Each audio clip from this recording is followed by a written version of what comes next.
बोले भक्तवत्सल भगवान की जय। सर्वतो प्रथम भगवान के पावन दिव्य चरणारविंदों में कोटिश प्रणाम करके भारत के भूत भविष्य वर्तमान सभी संत महापुरुषों को वंदन कर भगवान की कृपा से हमें 7 दिन तक भागवत कथा रसपान करने का सुंदर अवसर प्राप्त हुआ है। भगवत कृपा से 7 दिन तक हम भागवत कथा का रसपान करेंगे। आज प्रथम दिन है और पहले दिन में थोड़ा विलंब होता ही है, कलश यात्रा को लेकर के भी, और हम आने में भी थोड़ा विलंब हुआ है, इसलिए क्षमा प्रार्थी है परमात्मा से, आप सभी से। तो 7 दिन तक हम लोग भागवत कथा का श्रवण पान करेंगे। जिस गांव में, जिस धरती पर भागवत जी का आयोजित होता है, वो तीर्थ स्वरूप बन जाती है भूमि। ये ग्रंथ कोई सामान्य ग्रंथ नहीं है, ये कोई ऐसे ही नाचने का, कूदने का या ऐसे ही समय पास, टाइम पास करने का कार्य नहीं है। ये भगवत प्राप्ति के लक्ष्य के लिए ही कथा कही जाती है। तो हमारा गांव, हमारी भूमि ये धन्य है, पवित्र है, पावन है कि यहाँ भागवत कथा, भागवत भागीरथी 7 दिन तक चलेगी। और 7 ही दिन में जिन भगवान की हम कथा सुनेंगे उनका परमात्मा का स्वरूप का वर्णन किया है। सच्चिदानंद रूपाय विश्वोत्पत्त्यादि हेतवे तापेत्र विनाशाय श्री कृष्णाय वयम नमः। भगवान की कृपा से भगवान करते क्या है, भगवान का स्वरूप क्या है, उसके बारे में थोड़ा हम सुनेंगे। भगवान सच्चित आनंद स्वरूप है, आनंद घन परमात्मा है। वो सच्चिदानंद रूपाय विश्वोत्पत्त्यादि हेतवे तापत्रय विनाशाय, पूरे विश्व की उत्पत्ति आदि के हेतु भगवान है। ब्रह्मा, विष्णु और महेश 3 देवता है। तीनों देवताओं का अलग अलग कार्य है। ब्रह्मा जी सृष्टि का रचना करते हैं, विष्णु जी पालन करते हैं, शिव जी संहार करते हैं। तो तीनों ही देवता जो कार्य करते हैं वो परमात्मा विश्व की उत्पत्ति आदि के हेतु है। और तापत्रय विनाशाय, तीनों तापों को समूल से विनाश कर देने वाले ऐसे भगवान श्री कृष्ण के चरणों में हम प्रणाम करते हैं। तो श्री कृष्णाय वयम नमः। नमः का अर्थ होता है एक ही प्रणाम कर रहे हैं, और नमः का अर्थ होता हम सभी मिलकर के भगवान को प्रणाम कर रहे हैं।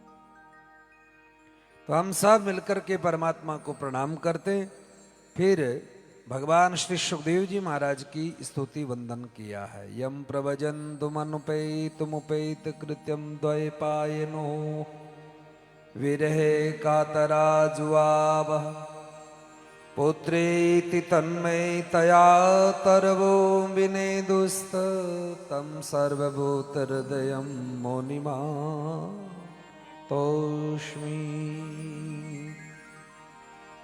ऐसे महान मुनि श्री सुखदेव जी महाराज के चरणों में वंदन किया। भगवान को वंदन करना, गुरुजनों को वंदन करना, गणपति जी को वंदन करना भारतीय परंपरा है हमारी कि हम कोई भी शुभ कर्म शुरू करते हैं, सत्कर्म करते हैं, तो गजानन जी महाराज को मनाते हैं, गजानन जी को याद करते हैं, सरस्वती जी को याद करते हैं। बुद्धि के देवता है गणपति, इसलिए उनको याद करते हैं। सुमिरो प्रथम नित तुमको गणेशा, सुमिरो प्रथम नित तुमको गणेशा, सुमिरो प्रथम नित तुमको गणेशा। दूर करो मम सकल कलेशा, दूर करो मम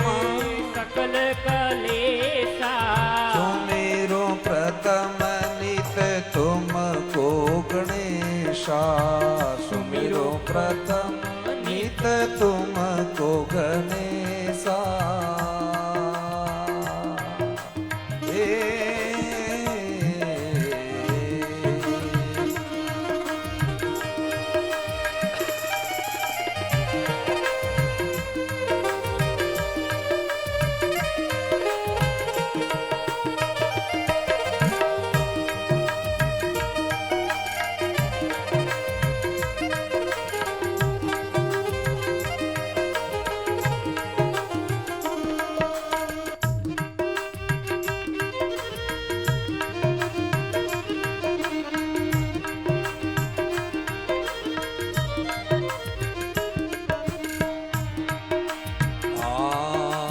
माता तुम्हारी माँ माया गिरजा, माता तुम्हारी माँ माया गिरजा।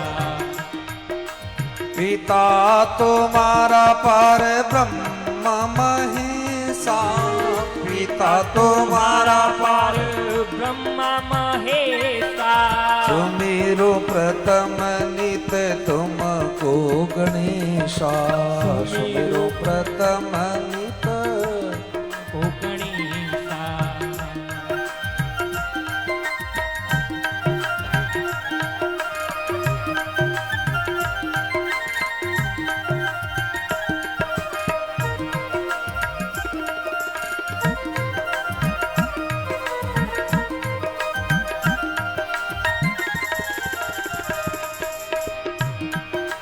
देवता दानव मानव सब सुमिरे, देवता दानव मानव सब सुमिरे।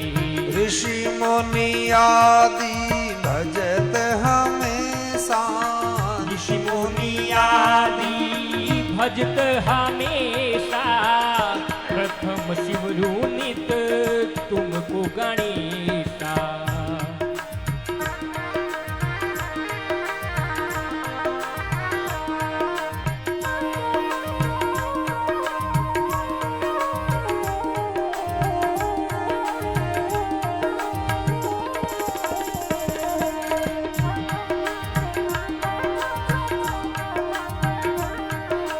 क्या गुण गाय सकूं स्वामी तेरा, क्या गुण गाय सकूं गुण तेरा।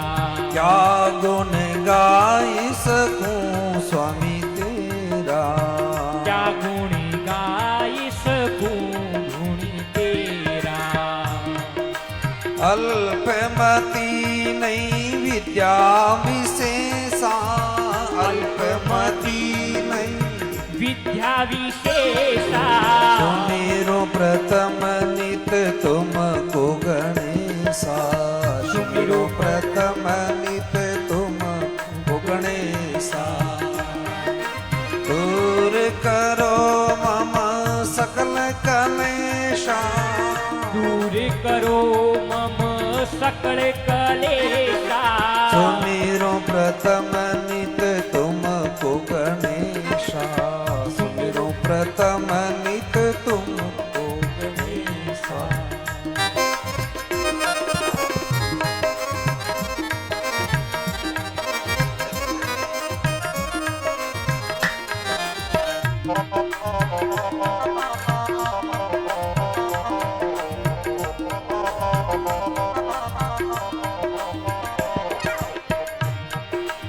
अचलु राम पर कृपा कीजिए, अचल राम पर कृपा कीजिए। अचलु राम पर कृपा कीजिए, अचलु राम पर कृपा कीजिए। निर्मल दृष्टि रखियो हमेशा, निर्मल दृष्टि रखियो हमेशा। सुमिरो प्रथम नित तुमको गणेशा, सुमिरो प्रथम नित तुमको गणेशा, सुमिरो प्रथम नित तुमको गणेशा। हे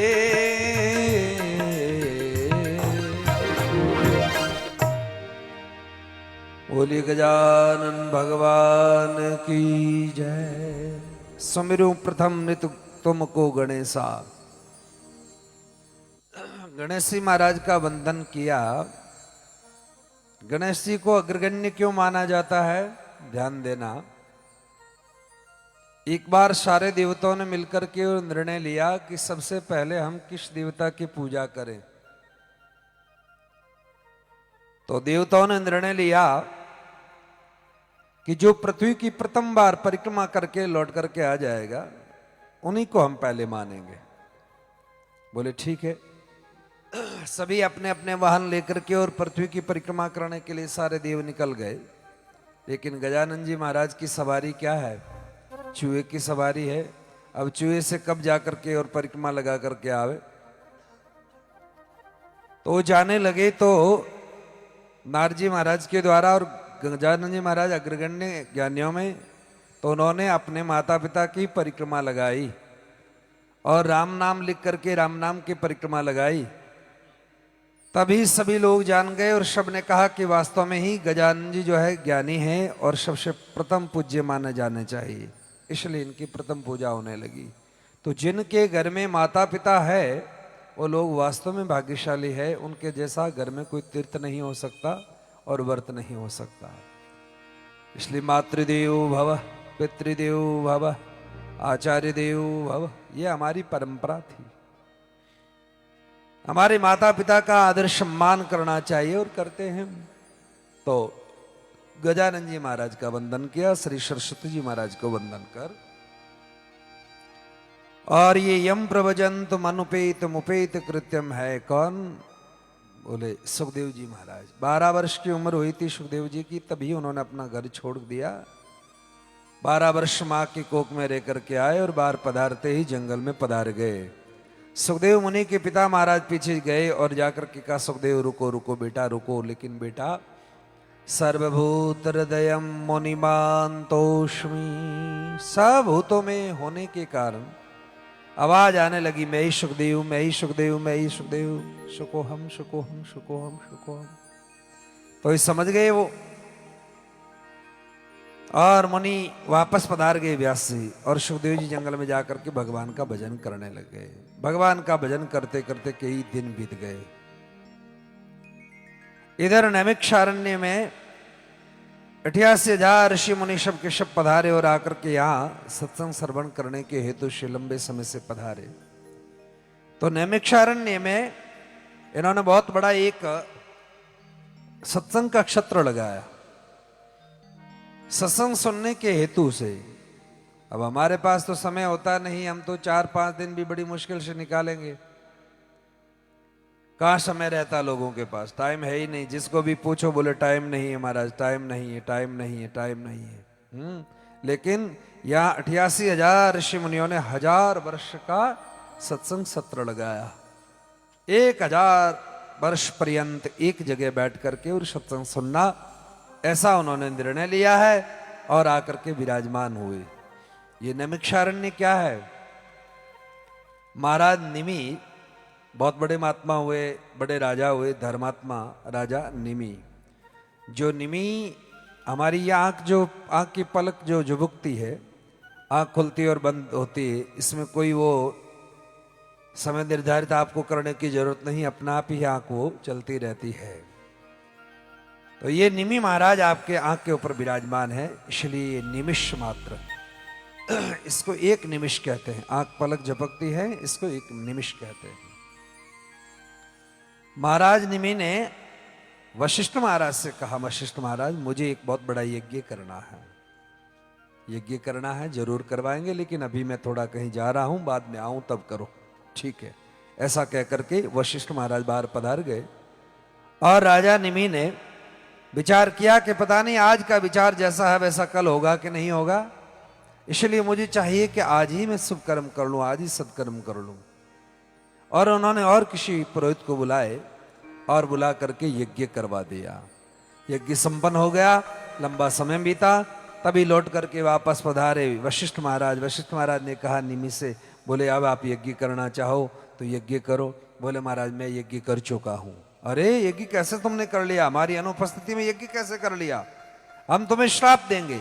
और कहा महाराज श्राप ना देवे, मैंने सोचा था शुभ संकल्प में देरी नहीं करनी चाहिए, इसलिए मैंने यज्ञ कर लिया है। राजा निमि को श्राप लग गया, जाओ तुम्हारा शरीर भस्म हो जाए, तुमने गुरु का द्रोह किया है।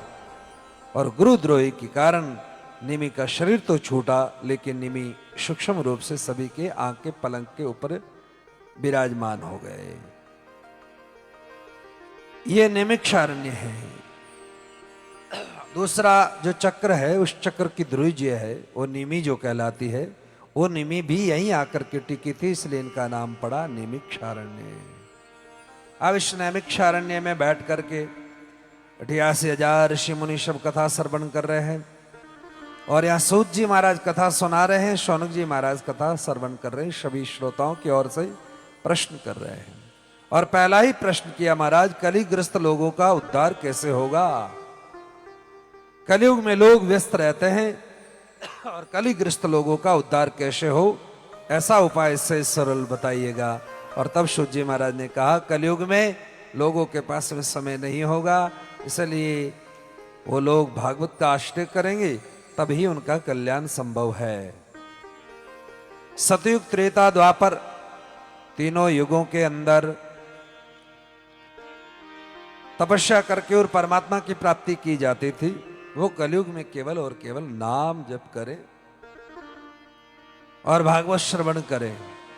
बोले भक्तवत्सल भगवान की जय।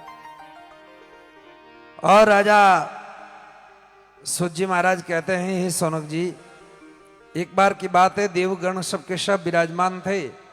देवताओं के मन में विचार बना और उनको लगा कि सुखदेव जी महाराज कथा सुना रहे, तो अमृत का चरु लेकर के देवगण वहां पधार गए थे।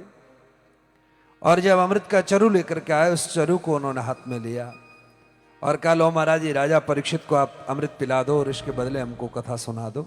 लेकिन वहां राजा ने कथा तो सुनी, अमृत नहीं पिया। सुखदेव महाराज ने देवताओं को खदेड़ करके वहां से निकाल दिया गया था। तब ब्रह्मा जी के पास में गए और जाकर के कहा, महाराज हमको कथा नहीं सुनाई गई। लौट करके भगवान ब्रह्मा जी ने कहा कि देखो 7 दिन के बाद में इसका परिणाम क्या आएगा, उसके बाद में देखेंगे। 7वें दिन परिणाम ये निकला कि परीक्षित महाराज का मोक्ष हो गया। परीक्षित जी का मोक्ष हुआ, ये सुनकर के ब्रह्मा जी ने मनोमय एक तराजू लिया और भागवत जी की तुलना की। तब भागवत जी का परड़ा सबसे उत्तम और ऊंचा रहा है। बोले भागवत भगवान की जय। शौनक जी महाराज ने पूछ लिया, महाराज बहुत ही बढ़िया, लेकिन ये कथा कहाँ और कैसे कब सुनाई गई और कब सुनना चाहिए? बोले एक बार की बात है, नारद जी महाराज घूमते हुए पधारे और देवर्षि नारद सत्संग श्रवण करवाते हैं। श्रीमन नारायण नारायण नारायण, श्रीमन नारायण नारायण नारायण, श्रीमन नारायण नारायण नारायण, श्रीमन नारायण नारायण नारायण।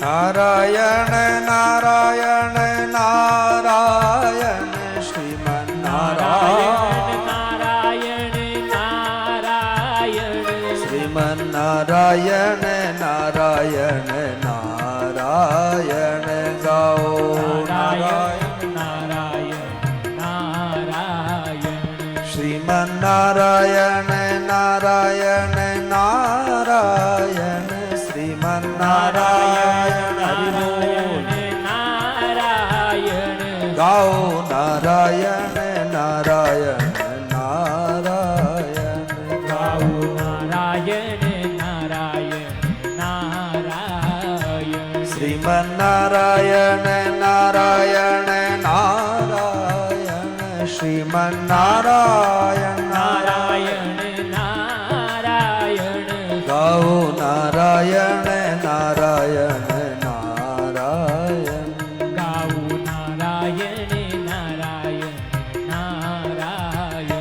श्रीमन्नारायण नारायण नारायण श्रीमन्नारायण नारायण नारायण भजमन नारायण नारायण नारायण भजमन नारायण नारायण नारायण श्रीमन्नारायण नारायण नारायण नारायण नारायण नारायण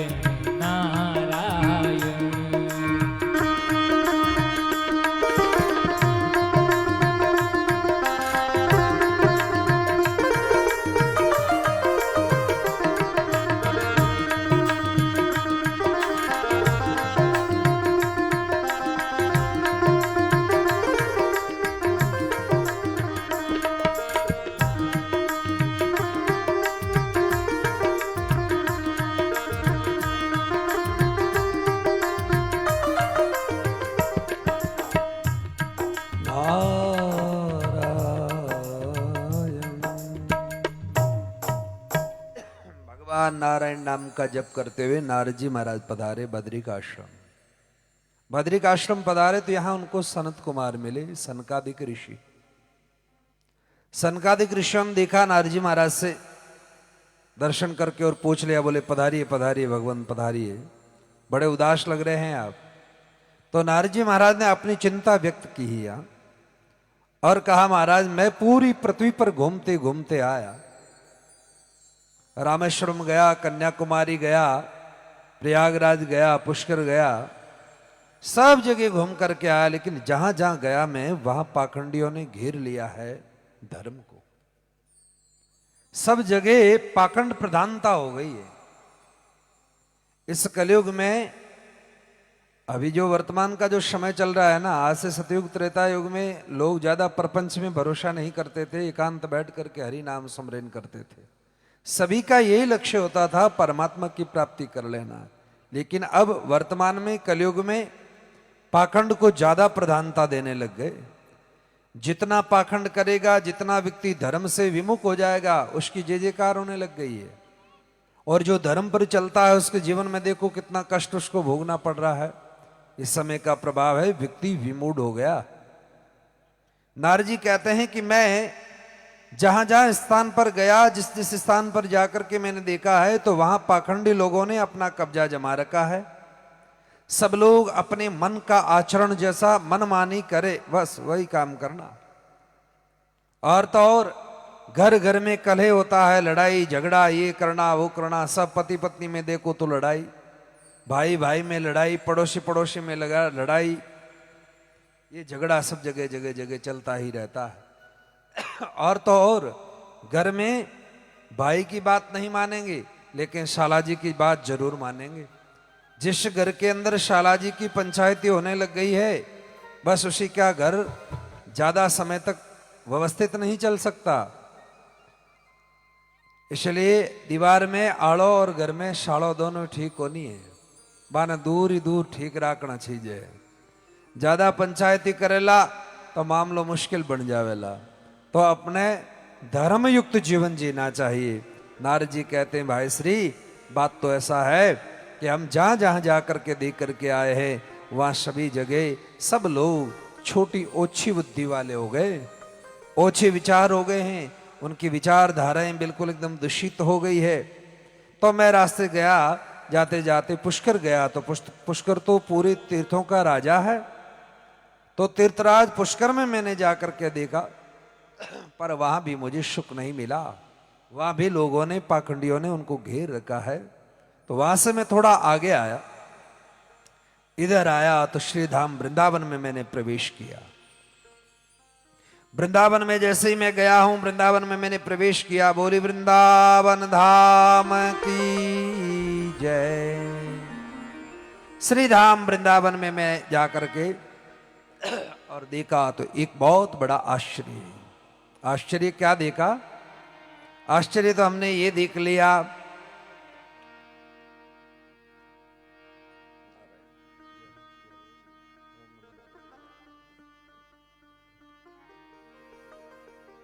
वहां देवऋषि नारद खड़े हैं और इतने में आवाज आई पीछे से, जरा साधु रुकिए, भाव भाव साधु जरा रुकिए रुकिए रुकिए। नारद जी महाराज कहते मैं रुक गया, रुक करके देखने लगा।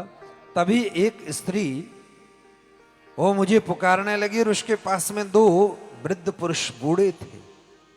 वो बूढ़े दोनों कौन है? इस स्त्री के बच्चे हैं दोनों ही। और उस स्त्री ने कहा जरा रुकिए महाराज। तो मैं वहां रुक गया। रुका तो मेरे से पूछ लिया और कहा कि क्या बात है। नारद जी महाराज कहते हैं, नारद जी महाराज ने कहा बताओ बताओ। बोले महाराज आपके शरीर को ये मेरे हवा स्पर्श करके यहां तक पहुंचती है तो हमको बड़ा सुख मिलता है, इसलिए आप थोड़ी देर के लिए यहां ठहर जाइएगा। नारद जी ने पूछ लिया, बोले ये दोनों कौन है तुम्हारे, ये पास पड़े हैं, ये वृद्ध पुरुष कौन है? बोले ये दोनों मेरे बेटे हैं। अरे बड़े आश्चर्य की बात है, बच्चे दोनों लेटे हुए हैं, मां तो जवान है और बेटे दोनों वृद्ध हो गए, ये कैसा चमत्कार है, ये क्या बात है? मां से पहले पुत्र बूढ़े कैसे हो गए? तब ये कहने लगी स्त्री, ये कौन है?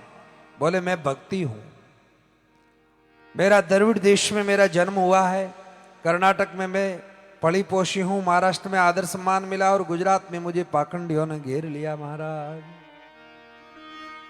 जैसे ही ये बात कही, अरे भक्ति महारानी, ये बोले ये ज्ञान वैराग्य दोनों मेरे पुत्र हैं, इसलिए महाराज इन मेरे दोनों पुत्रों को आप ही कृपा करें और मूर्छा से मुक्त करें। मैं घूमते घूमते घूमते यहां तो चला आई, लेकिन मैं तो जवान हो गई, पर मेरे दोनों ही पुत्र ही बूढ़े के बूढ़े रह गए हैं, इसलिए अब आप कृपा कीजिएगा इनके ऊपर महाराज। और तब भक्ति की इस बात को सुनकर के नारद जी ने कहा भक्ति महारानी से, बोले तुम चिंता न करो, हम बिल्कुल ठीक समय पर तुम्हारे ज्ञान वैराग्य दोनों पुत्रों को वापस मूर्छा से मुक्त कर देंगे। और उसी समय नारद जी महाराज ने संकल्प किया है और गीता जी सुनाई, वेद शास्त्र सब कुछ सुनाया, लेकिन ज्ञान वैराग्य की आंखें नहीं खुली, दोनों उठ करके खड़े नहीं हुए। गीता जी सुनाने के बाद भी जब ये बात नहीं बनी, आंख खुलती है लेकिन फिर बंद हो जाती, आंख खोले फिर बंद हो जाती। नारद जी महाराज ने भगवान सूर्य नारायण से प्रार्थना की, तब आकाशवाणी हुई और कहा नारद जी सत्कर्म करो, सत्कर्म करो, सत्कर्म करो। सत्कर्म करने की बात कही। उसी समय देव ऋषि नारद की बात ने सुना और नारद जी महाराज ने कहा सत्कर्म कौन सा बाकी रह गया है, मैंने सत्कर्म तो किया है, गीता का पाठ सुना दिया है, वेद शास्त्र सब सुना डाले, तब भी ये मुक्ति से, इस मूर्छा से मुक्त नहीं हुए। तब आकाशवाणी ने कहा इस बात का तो संत ही तुम्हें रास्ता बता सकते हैं, इसलिए जाओ संतों की शरण। तो नारद जी कहते हैं वहां से निकले, नारायण नारायण नारायण श्रीमन नारायण श्रीमन नारायण नारायण नारायण श्रीमन नारायण नारायण नारायण नारायण नारायणी नारायणी नारायण नारायणी नारायणी नारायण नारायणी नारायणी श्रीमन नारायण नारायण नारायण श्रीमन नारायण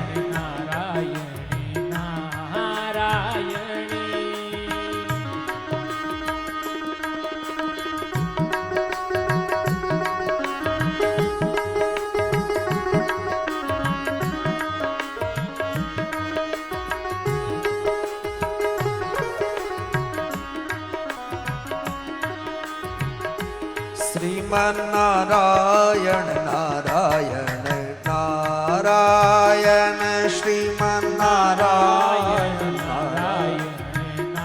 नारायण श्रीमन नारायण नारायण नारायण श्रीमन नारायण नारायणी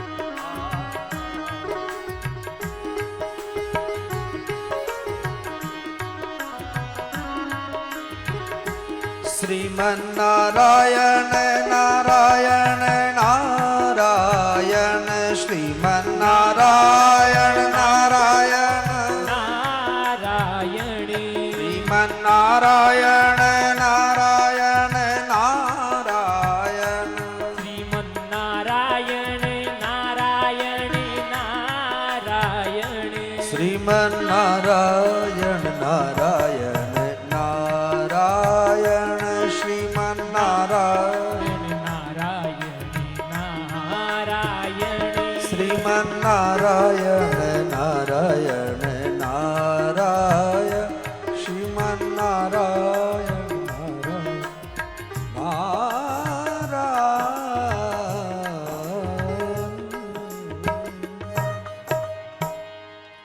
बोले भक्तवत्सल भगवान की जय।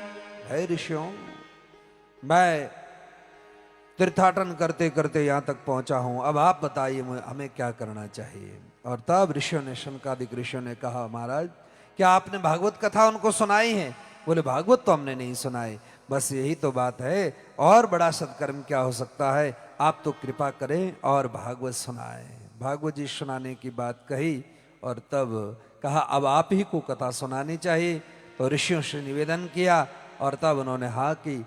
तो बद्रिक आश्रम से नीचे और पधार गए, गंगा के तट पर आनंद वन नाम का तट है, उस पर आकर के और उन्होंने कथा श्रवण करवाने का निर्णय लिया। नारद जी महाराज स्वयं आयोजक बने, आयोजक बन करके सभी लोगों को निमंत्रण दिया। देखो भाई, कथा जब होती है ना, गांव में जो कथा हो रही है, तो इस कथा के हम लोग सभी भागीदारी है। हम एक एक व्यक्ति बढ़ चढ़ करके इस कथा में भाग लेंगे और इस आयोजन में सहयोग करेंगे, तन से मन से धन से सभी लोग सहयोग करेंगे। तो इसके साथ साथ ये सहयोग करना है हमको कि एक एक व्यक्ति को बड़े प्रेम से कथा में लेकर के आना है, उनको बोलना है देखो बड़ी भाग्य की बात है, भगवान की कृपा बनी है, चलो चलो कथा में चलो। नारद जी महाराज की परंपरा है, इसलिए निमंत्रण देना, शादी विवाह का देते हो ना निमंत्रण, ठीक इसी प्रकार आप कथा का निमंत्रण भी सभी को देना, सभी को साथ में ले करके आना। माताएं बहनें सभी मोबाइल रखती है, इसलिए सभी मैसेज छोड़ देना और कहना कि जरा कथा में आ जाओ 7 दिन।